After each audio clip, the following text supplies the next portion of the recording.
AP ప్రభుత్వం రూపొందించిన 2025 క్యాలెండర్ను CM Chandrababu ఆవిష్కరించారు. గతానికి భిన్నంగా రాజ్యాంగ రచనలో భాగస్వాములైన తెలుగు ప్రముఖులను స్మరించేలా క్యాలెండర్ రూపొందించారు. రాజ్యాంగ రచనలో తెలుగువారు చిరస్మరణీయమని చంద్రబాబు గుర్తు చేశారు.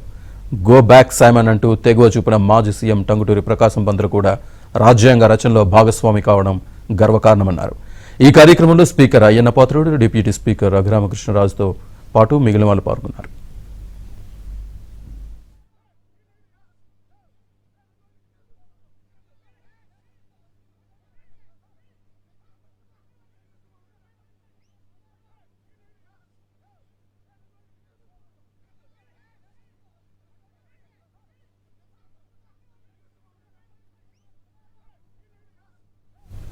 రాజ్యాంగ రచనలో తెలుగువారు చిరస్మరణీయమని చంద్రబాబు గుర్తు చేశారు.